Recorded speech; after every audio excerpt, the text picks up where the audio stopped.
Hello everyone, जियो concepts नामक इस channel पर आप सभी का स्वागत है। आज के इस वीडियो में हम महासागरों की तली में पाई जाने वाली विभिन्न प्रकार की भू-आकृतियों व उच्चावच का अध्ययन करेंगे। पृथ्वी का जल व स्थल मंडल। पृथ्वी के कुल धरातलीय क्षेत्रफल का 70.8% भाग महासागरों से घिरा हुआ है। इसी कारण से पृथ्वी को नीला ग्रह या जल ग्रह के नाम से भी पुकारा जाता है। महासागरों की अगर औसत गहराई देखें तो यह 3790 मीटर है, जबकि स्थलों की औसत ऊंचाई 840 मीटर है। इसका मतलब ये हुआ कि अगर हम समुद्र तल से औसत ऊंचाई देखें सभी महाद्वीपों की, सभी भू-आकृतियों की, तो वो सिर्फ 840 मीटर है, जबकि महासागरों की औसत गहराई इसकी तुलना में लगभग 4.5 गुना अधिक है। उत्तरी व दक्षिणी गोलार्ध में अगर हम कंपैरिजन करें या उसकी तुलना करें तो हम पाते हैं कि उत्तरी गोलार्ध में 61% भाग पर स्थल पाए जाते हैं, इसीलिए इसको स्थल गोलार्ध के नाम से जाना जाता है, जबकि दक्षिणी गोलार्ध के 81% भाग पर जल विस्तृत है। इसी कारण से इसको अर्थात दक्षिणी गोलार्ध को जल गोलार्ध के नाम से भी पुकारते हैं। आज से लगभग 100 साल पहले तक यह माना जाता था कि समुद्र की जो तली है वो लगभग प्लेन है और वहाँ किसी प्रकार का उच्चावच या रिलीफ या फिर भू-आकृतियाँ देखने को नहीं मिलती हैं। लेकिन सन 1920 में वैज्ञानिकों ने ध्वनि तरंगों की विधि से अर्थात इको साउंडिंग मेथड के माध्यम से सागर तली में पाए जाने वाली विविधतापूर्ण उच्चावच को या रिलीफ को या भू-आकृतियों को का पता लगाया। तब से लेके अब तक विभिन्न गोताखोरों व पनडुब्बियों के माध्यम से वैज्ञानिक समुद्र तली के नीचे तक जाते रहे और वहाँ की विविध जानकारियाँ हासिल करके हमारा जो ज्ञान था समुद्र की तली के बारे में उसको विस्तृत करते रहे हैं। विभिन्न वैज्ञानिक खोजों व अन्वेषणों से हमें पता लगा है कि हमारे जो महासागर हैं उनमें विविध प्रकार की भू-आकृतियाँ पाई जाती हैं, जो इस प्रकार हैं। नंबर 1 महाद्वीपीय मग्न तट या कॉन्टिनेंटल शेल्फ। नंबर 2 महाद्वीपीय ढाल या कॉन्टिनेंटल स्लोप। नंबर 3 महाद्वीपीय उभार या कॉन्टिनेंटल राइज। नंबर 4 गहरे समुद्री मैदान या डीप सी प्लेन। और इन गहरे समुद्री मैदानों में विविध प्रकार के अन्य भू-आकृतिक लक्षण देखने को मिलते हैं, जिनका हम विस्तार से आगे अध्ययन करेंगे। यहाँ डायग्राम में हम देख पा रहे हैं कि जैसे जैसे हम महाद्वीपों से समुद्र की ओर बढ़ेंगे तो सबसे पहले हमें महाद्वीपीय मग्न तट मिलेगा, जिसका ढाल मंद होगा। उसके बाद सडनली ढाल में परिवर्तन आता है और ढाल तीव्र हो जाता है। वहाँ पर महाद्वीपीय ढाल का उच्चावच देखने को मिलता है। उसके बाद आगे चल के महाद्वीपीय उभार मिलेगा और उसके बाद जैसे हम समुद्र की ओर बढ़ेंगे तो वहाँ गहरे समुद्री मैदान हमें देखने को मिलेंगे। इन समुद्री भू-आकृतियों का विस्तार पूर्वक अध्ययन करते हैं। पहली भू-आकृति है महाद्वीपीय मग्न तट या कॉन्टिनेंटल शेल्फ। महाद्वीपीय मग्न तट वास्तव में महाद्वीपों के ही भाग हैं जो समुद्र में डूबे रहते हैं।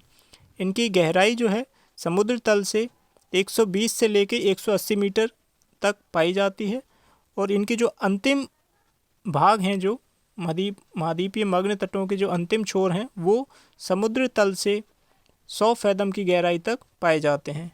1 फैदम की जो दूरी होती है वो 6 फीट के बराबर होती है, अर्थात समुद्र तल से जहाँ पर इनकी जो गहराई है 600 फीट के आसपास हो जाती है, वहाँ पर ये इनका अंतिम भाग होता है।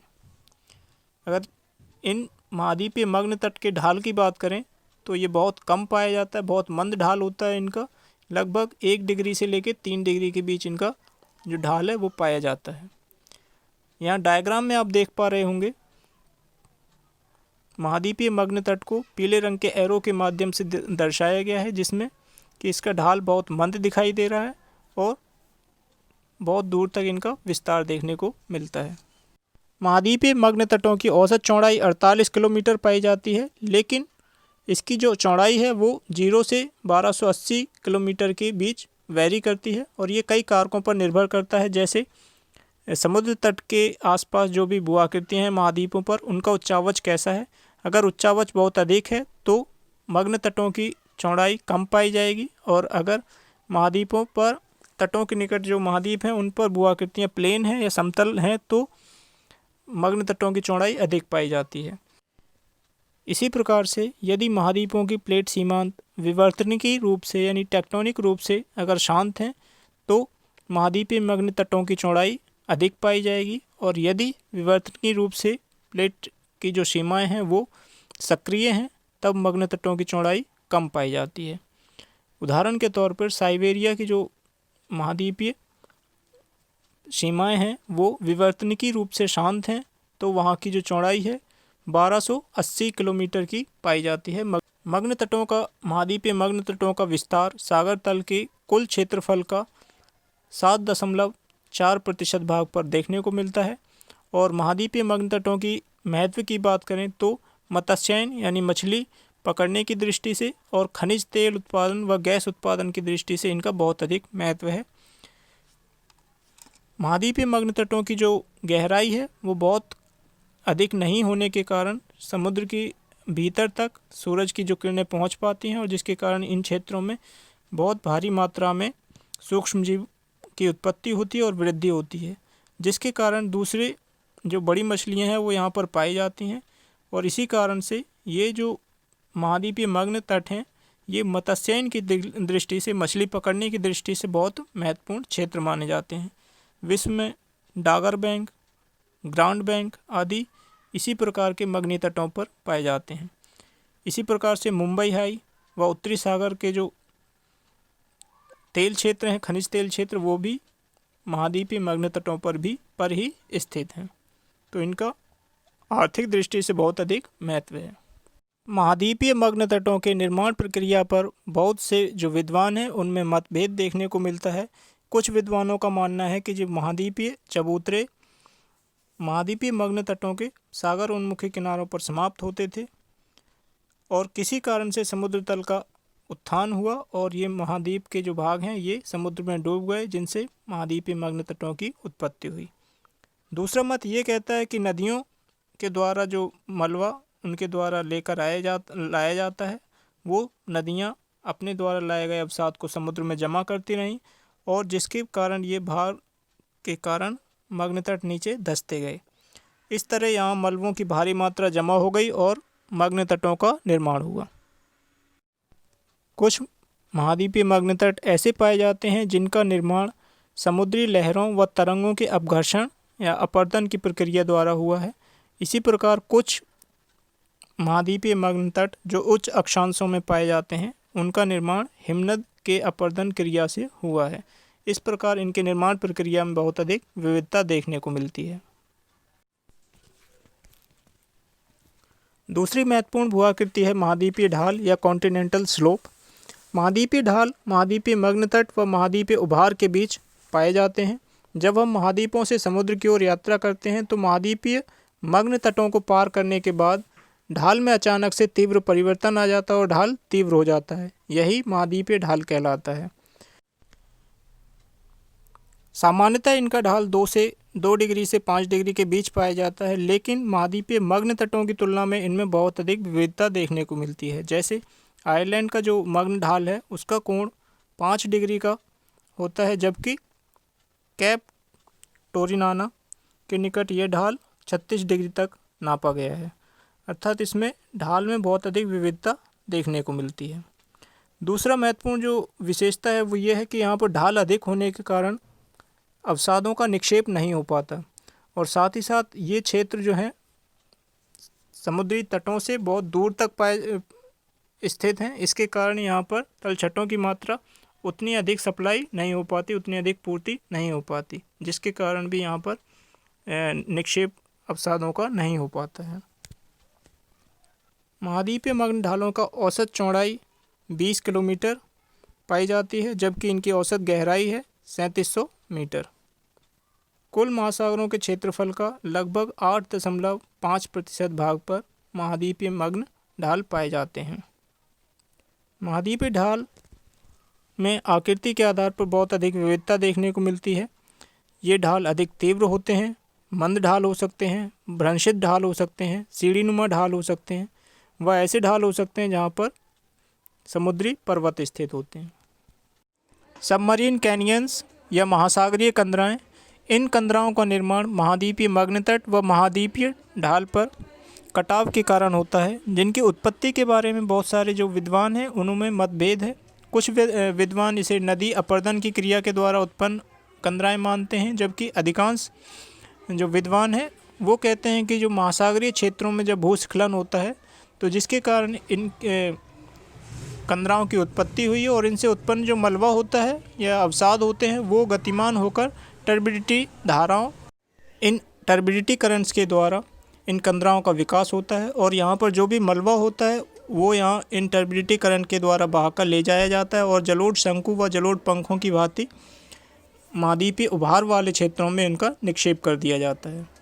इस प्रकार के जो कंदराएँ हैं इनके उदाहरण आपको हडसन कंदरा या कांगो कंदरा आदि में देखने को मिल सकते हैं। गहरे महासागरों में पाई जाने वाली भूआकृतियों में तीसरी महत्वपूर्ण भूआकृति है महाद्वीपीय उभार। महाद्वीपीय ढाल के बाद इस प्रकार की भूआकृति देखने को मिलती है। महाद्वीपीय उभार का जो ढाल है वो 0.5 डिग्री से लेके 1 डिग्री के बीच पाया जाता है, अर्थात इनका जो ढाल है बहुत मंद होता है। इस मंद ढाल पर टर्बिडिटी करंट्स के द्वारा जो मलबा या अवसाद बहाकर लाए जाते हैं वो यहाँ पर निक्षेप कर दिए जाते हैं।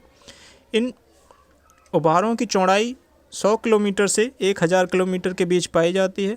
इस अत्यंत मंद ढाल वाले भूआकृति धीरे धीरे नितल में पाए जाने वाले गहरे महासागरीय मैदानों में विलीन हो जाते हैं। महाद्वीपीय उभार का जो आकार है वो निर्धारित करने में महासागरों के पश्चिमी भाग में जो गहरी महासागरीय धाराएं होती हैं वो इनके आकार को निर्धारित करने में महत्वपूर्ण भूमिका अदा करती हैं।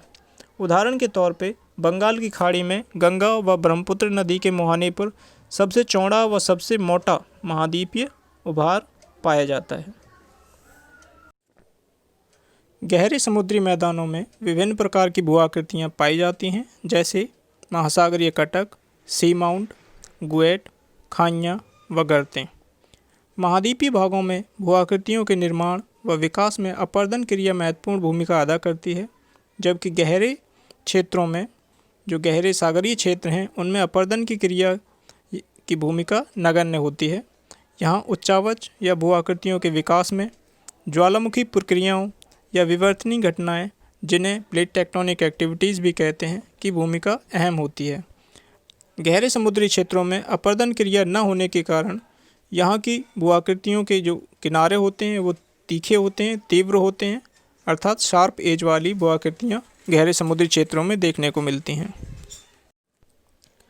महासागरीय कटक या ओशियनिक रिजेस, यह गहरे महासागरों में स्थित सबसे प्रोमिनेंट भूआकृतियों में से एक है, जिसकी कुल लंबाई संपूर्ण पृथ्वी पर 65,000 किलोमीटर है, जो कि पृथ्वी की कुल परिधि का लगभग 1.5 गुना है। महासागरीय कटक युवा बेसाल्ट से निर्मित पर्वत श्रृंखलाएं हैं, जिनका निर्माण सक्रिय समुद्री प्रसार केंद्रों अर्थात active sea floor spreading centre पर होता है। जैसा कि चित्र में दिखाया गया है, इस प्रकार की महासागरीय कटकों का निर्माण अपसारी महासागरीय प्लेट सीमाओं पर होता है। जब दो महासागरीय प्लेटें एक दूसरे से दूर जा रही होती हैं, तब समुद्री तली में एक दरार के सहारे गर्म लावा निकलता है और जमकर एक कटक का रूप धारण कर लेता है। मध्य अटलांटिक कटक इस प्रकार के महासागरीय कटक का एक महत्वपूर्ण उदाहरण है, जिसको गूगल अर्थ पर सैटेलाइट की जो इमेजेस होती हैं उसमें आसानी से देखा जा सकता है। खाइयाँ या गर्त, जिन्हें ट्रेंचेस भी कहते हैं, ये गहरे महासागरीय मैदानों की महत्वपूर्ण भूआकृति है। इनका निर्माण दो अभिसारित प्लेट सीमाओं पर एक प्लेट के क्षेपण या सबडक्शन होने से होता है, जैसा कि चित्र में दिखाया गया है या दर्शाया गया है। चित्र में महाद्वीपीय व महासागरीय प्लेटें आपस में टकरा रही हैं, जिनमें से महासागरीय प्लेट भारी होने के कारण क्षेपित हो जाती है, सबडक्ट हो जाती है या फिर डूब जाती है, जिससे इस प्लेट के सहारे गर्त या क्षेपण के सहारे गर्त या ट्रेंच का निर्माण होता है। इस प्रकार की जो भूआकृतियाँ हैं ये पृथ्वी के क्रस्ट की या भूपरपटी की सबसे गहरी बिंदुओं में से एक हैं। पश्चिमी प्रशांत महासागर की मैरियाना गर्त विश्व की सबसे गहरी गर्त है, जिसकी गहराई 11,033 मीटर है, लंबाई 2550 किलोमीटर तथा चौड़ाई 70 किलोमीटर है। द्वीप चाप या आइलैंड आर्क्स या ज्वालामुखी द्वीपों या सागर टीलों का एक वक्राकार श्रृंखला होती है जो गर्तों के नतोदर अर्थात कॉन्वेक्स किनारों के समांतर पाई जाती है। आइए चित्र के माध्यम से इसे समझने का प्रयास करते हैं, इनकी स्थिति को समझने का प्रयास करते हैं।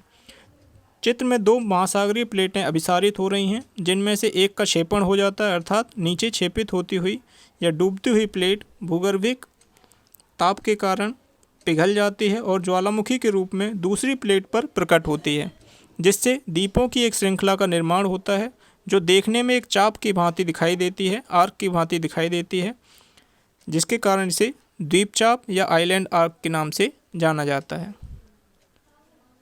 अल्यूशन द्वीप तथा मरीना द्वीप चाप द्वीपों के एक महत्वपूर्ण उदाहरण हैं। सागर टीले या गुयोट, जिन्हें सी माउंट एंड गुयोट के नाम से भी जाना जाता है, महासागरीय तली पर द्वीप नुमा आकृति जो सागर के ऊपर नहीं आ पाते टीला कहलाते हैं या सी माउंट के नाम से जाने जाते हैं।